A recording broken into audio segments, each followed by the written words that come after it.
Assalamualaikum warahmatullahi wabarakatuh.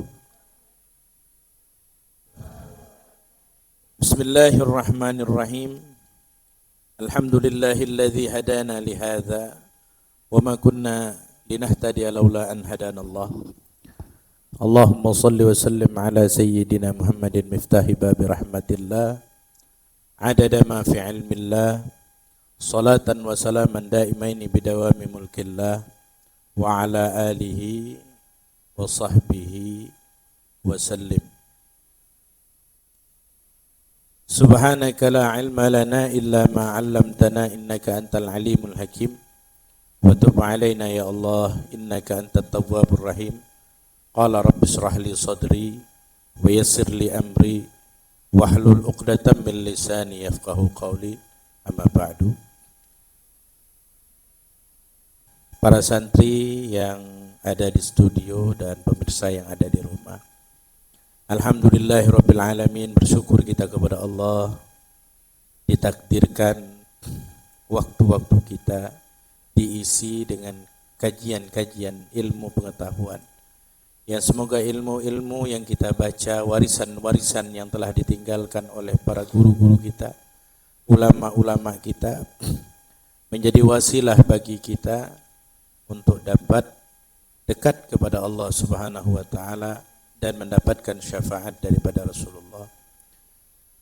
Salawat dan salam semoga terlimpah dan tercurah atas junjungan alam Nabi besar Muhammad sallallahu alaihi wasallam yang mengeluarkan kita dari gelapnya jahiliyah, dari gelapnya kebodohan menuju terang benderangnya dengan cahaya iman dan Islam.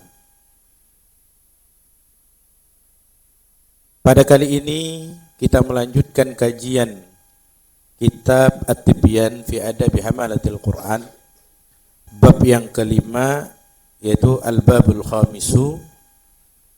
Adapun bab yang kelima itu fi Adabi Hamilil Quran, menerangkan tentang berbagai tata keramah penghafal Al-Quran. Menerangkan tentang berbagai tata keramah penghafal Al-Quran. Qad taqaddama jumalun minhu fil babil ladzi qabla hadza.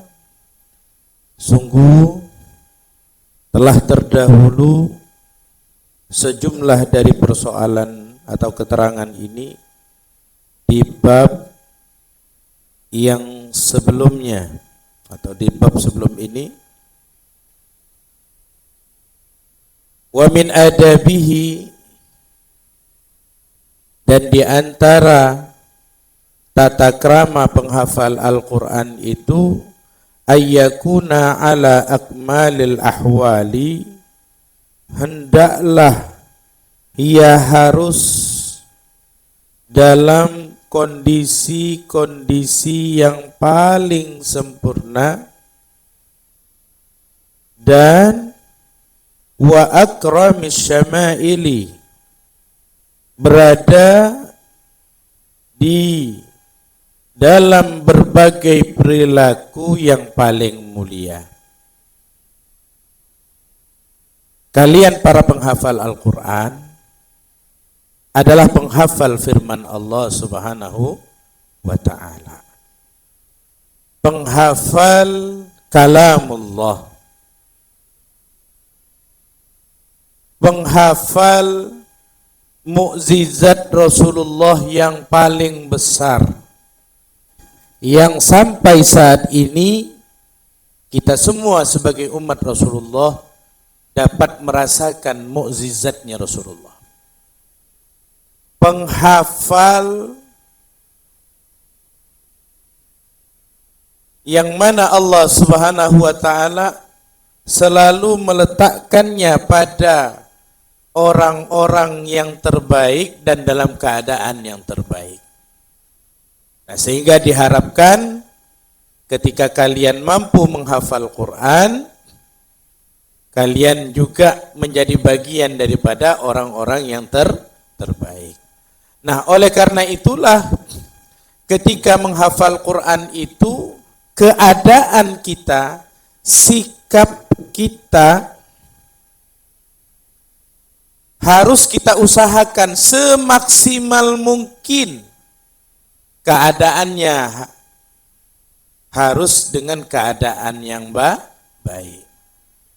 Lingkungannya yang baik, makanannya yang baik, adabnya yang baik, ibadahnya yang baik, akhlaknya yang baik. Dan itu harus kita usahakan semaksimal mungkin. Jangan pernah asal-asalan. Nah, kalau kita selalu dalam kondisi asal-asalan saja, rasanya teramat berat dan mustahil bagi kita untuk dapat dengan sempurna menghafal Al-Quran tersebut. Apalagi yang harus dilakukan oleh penghafal Al-Quran.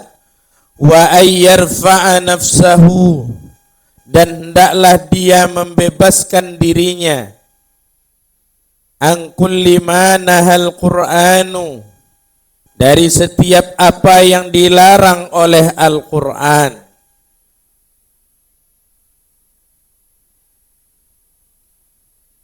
An kulli ma, dari setiap apa yang naha telah melarang siapa Al-Qur'anu anhu, daripadanya.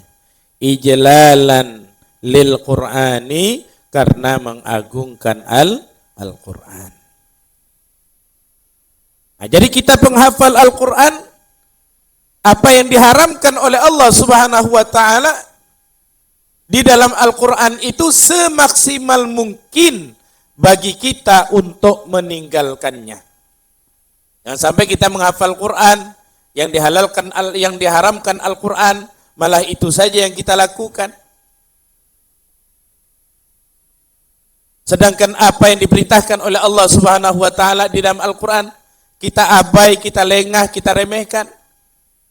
Nah, ini sangat sulit dan bahkan mustahil bagi orang penghafal Al-Quran. Satu sisi dia melaksanakan apa yang atau melakukan apa yang diharamkan Al-Quran.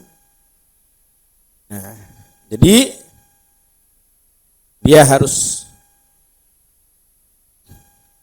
membebaskan dirinya dari setiap apa yang dilarang oleh Al-Quran karena memuliakan Al-Quran itu sendiri. Wa ayyakuna masunan an dani'il iktisabi, dan dia harus menjaga diri an dani'il iktisabi, dari mata pencarian yang hina.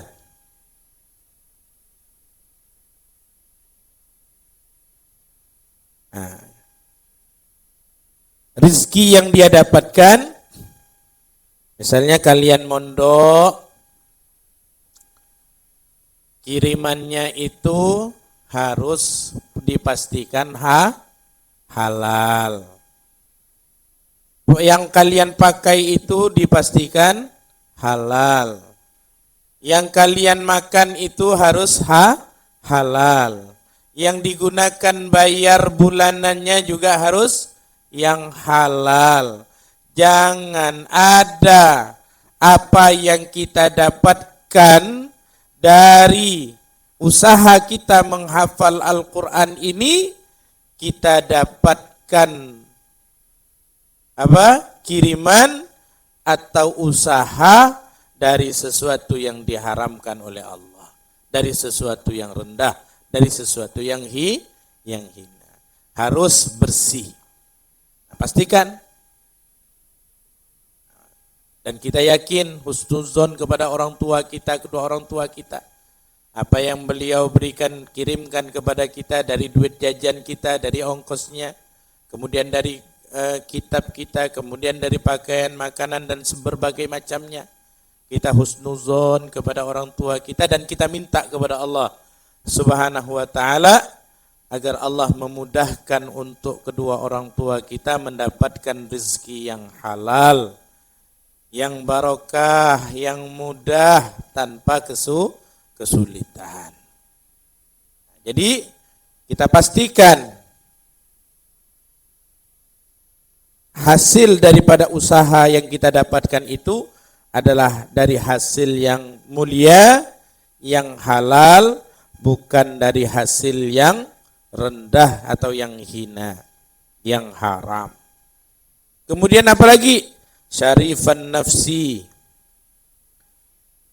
berjiwa terhormat, mutaraffi'an alal jababirati, dan tidak tunduk kepada para penguasa karena kekuasaannya.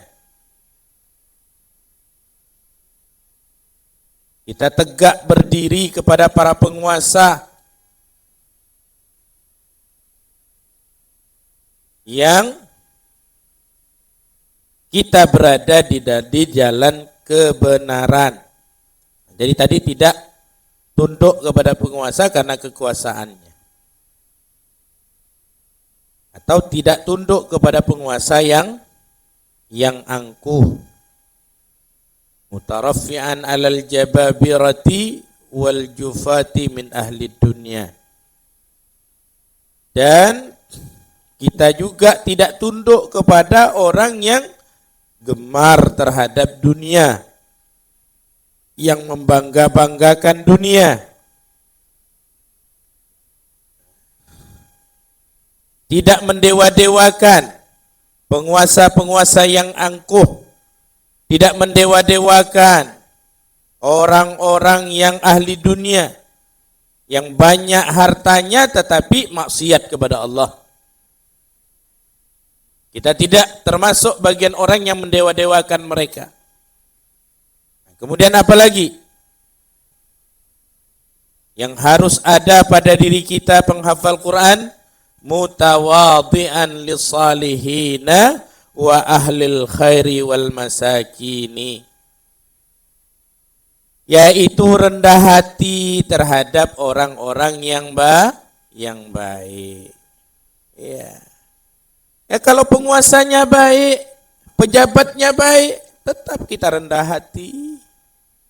Orang kayanya baik, pengusahanya baik, tetap kita rendah hati. Apakah lagi kepada para ulama, kepada para hukama, kepada para habaib, kepada para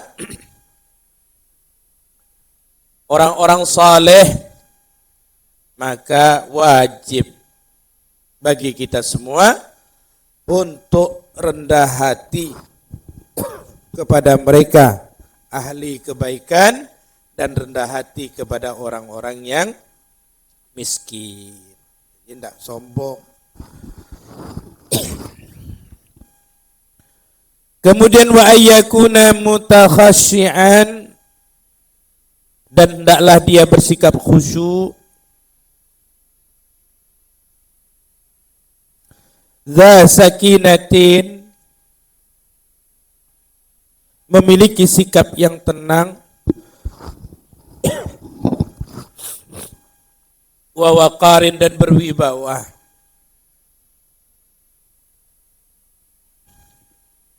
Jadi kalau ke bahasa kita di Pontianak ini bukan suka orang yang suka gila,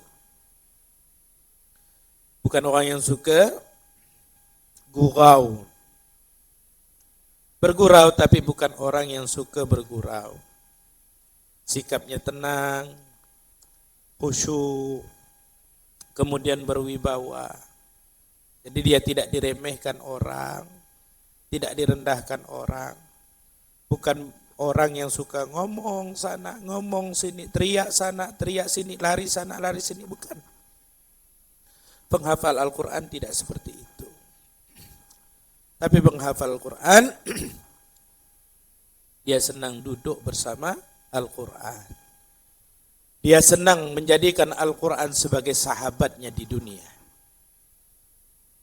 Tempat dia sendiri, tapi bersama dengan Al-Quran. Nah, tidak tergiur dengan ajakan-ajakan orang lain untuk pergi ke sana dan kemari, pergi ke mall, pergi jogging, pergi kemana-mana. Enggak. Walaupun mungkin ada saat-saatnya, ya kita juga harus rekreasi. Ada juga saat-saatnya kita refreshing. Nah, tetapi orang yang penghafal Al-Quran itu tidak selalu dia pada posisi yang seperti itu. Ada saatnya saja, tapi tidak selalu. Kemudian faqad ja'an Umar bin Al-Khattab radhiyallahu an, sungguh telah datang keterangan dari Sayyidina Umar ibn Khattab radhiyallahu an, annahu sesungguhnya beliau qala berkata, ya ma'syaral qurra, wahai para penghafal Quran, wahai kalangan penghafal Quran, irfa'u ru'usakum, angkatlah atau tegakkanlah kepala kalian. Faqad wadaha lakumut tariqu, karena sungguh telah jelas untuk kalian semua jalan kebenaran.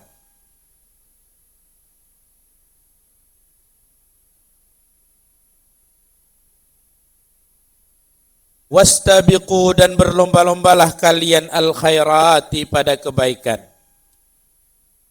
pada berbagai kebaikan.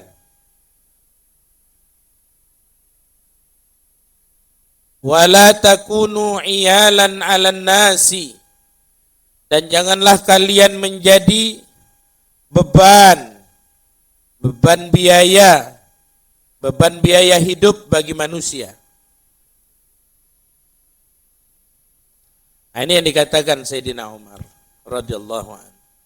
Nah, jadi orang yang penghafal Quran ini tidak mudah memberatkan orang lain, tidak mudah membebani orang lain, tetapi dia adalah orang yang mandiri, orang yang berwibawa, tidak mudah untuk direndahkan orang lain. Nah, Sayyidina Umar mengatakan, irfa'u ru'usakum, angkatlah kepalamu, tegakkan kepalamu, kepala kalian. Artinya jangan merendah terhadap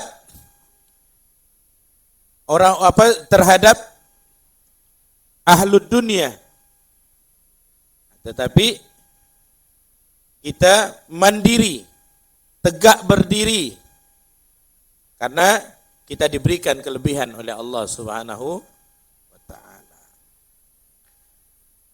Wa an Abdullah bin Mas'ud radhiyallahu an qala, dari Abdullah bin Mas'ud radhiyallahu an, beliau berkata, yang bagi seharusnya atau seyogyanya, lihamilil Quran, bagi penghafal Quran, ayya'rifah, hendaklah dia mengetahui,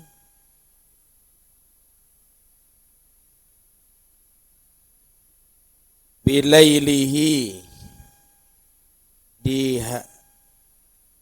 di malam harinya, idzan nasu, ketika orang-orang, naimuna, pada tidur, wa binaharihi, dan pada siang harinya, idzan nasu, ketika orang-orang, muftiruna, sedang tidak berpuasa. Wa bihusnihi, dan dengan kesusahan hatinya, idzan nasu, apabila orang-orang atau jika orang-orang yafrahuna, pada gembira, wa bibukaihi, dan dengan tangisannya, idzan nasu, jika orang-orang yadhakuna tertawa. Wa bisamtihi, dan dengan diamnya. Idzan nasu, jika orang-orang yakhuduna, asyik berbincang-bincang.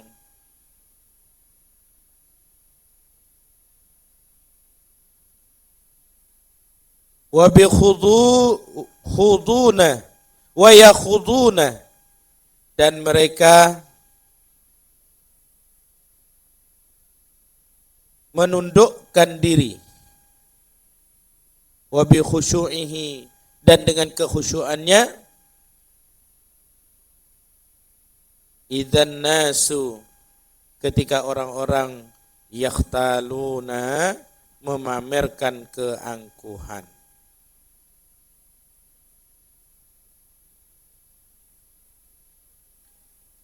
Nah, seharusnya bagi penghafal Quran itu harus bersabar, ya, banyak sabarnya. Penghafal Al-Quran itu harus banyak sabar. Ketika malam hari orang-orang sedang nyenyak tidurnya, dia bangun, harus menghafal Quran. Yang lain sudah pada tidur, dia harus bangun.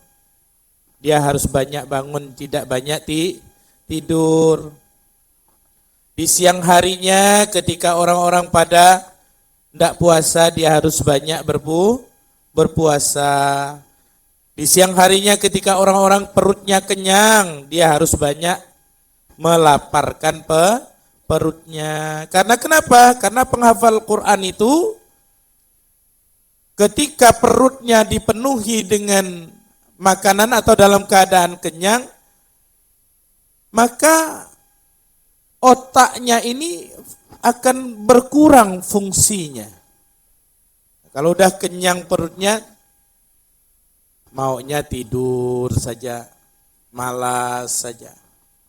Nah, tetapi ketika perut dalam keadaan lapar, maka badan akan merasa ringan. Nah, harus bersabar dengan banyaknya berpuasa, harus bersabar dengan banyaknya atau lamanya bangun malam, melek di malam hari ketika orang banyak tidur. Ini yang harus dilakukan oleh orang-orang yang menghafalkan Al-Quran. Wa bihusnihi idzan nasu yafrahun. Nah, dia juga bersabar terhadap kesulitan, kesusahan ketika orang-orang pada gembira. Wa bibukaihi idzan nasu yadhakun. Dan dia juga harus bersabar dengan tangisannya ketika orang-orang pada tertawa. Orang-orang ramai tidak punya target, tidak punya tujuan, tidak punya harapan yang besar. Kalau kita penghafal Quran punya tujuan. Pondok di pondok pesantren Matlaul Anwar tujuannya apa? Supaya diantaranya dapat menghafal Al-Quran. Yang tidak menghafal Al-Quran dia tidak punya tujuan. Bahkan nyantai saja. Nah, mau tahu ke, mau tidak tahu ke, mau bisa ke, mau tidak bisa ke. Sibuk makan sana, makan sini, main bola sana, main bola sini. Ngurumpi sana, ngurumpi sini. Ketawa sana, ketawa sini, gurau sana, gurau sini. Bolak-balik sana ke sini. Kadang-kadang sering pulang. Itu mereka tidak punya tujuan, tidak punya target. Tapi bagi kalian yang menghafal Quran, oh saya hari ini harus hafal 1 juz ini. 1 bulan ini harus sampai hafal satu juz minimal. Atau punya target 2 juz. Atau dalam 3 tahun saya harus hafal 30 juz. Paling tidak punya target. Punya tujuan. Punya hasil yang ingin didapatkan. Maka daripada itu harus banyak bersabarnya. Ketika orang lain gembira, ketawa, kita sedih. Ketika orang lain pada tidur, kita bangun. Ketika orang lain pada kenyang, kita lapar. Ketika orang lain pada bahagia, pada tertawa, kita menangis. ketika orang lain, wa bisamtihi idzan nasu yakhudun, dan dengan diamnya ketika manusia sedang asik berbincang-bincang, orang lain pada ketawa, ketiwi, gurau sana, gurau sini.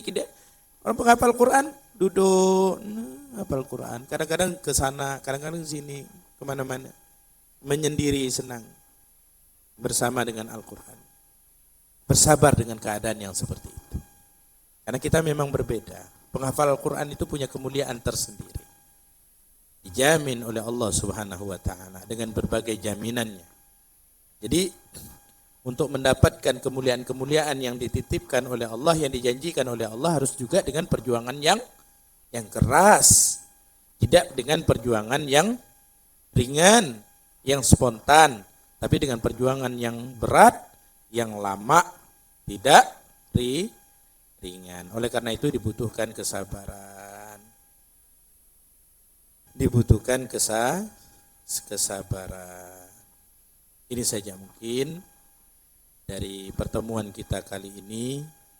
Ya, mudah-mudahan menjadi motivasi bagi kita semua, pengingat bagi kita semua bahwa para penghafal Al-Quran itu harus keadaannya berada dalam keadaan yang mulia, makanannya, pakaiannya, apa saja yang berhubungan dengannya, bukanlah dari hasil pekerjaan yang hina, tetapi dari hasil pekerjaan yang mulia, yang halal.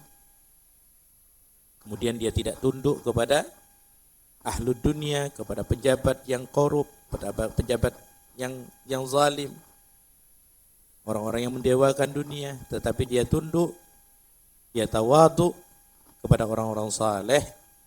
Amin ya rabbal alamin. Subhanakallahumma wa bihamdika asyhadu an la ilaha illa anta astaghfiruka wa atubu ilaik. Assalamualaikum warahmatullahi wabarakatuh.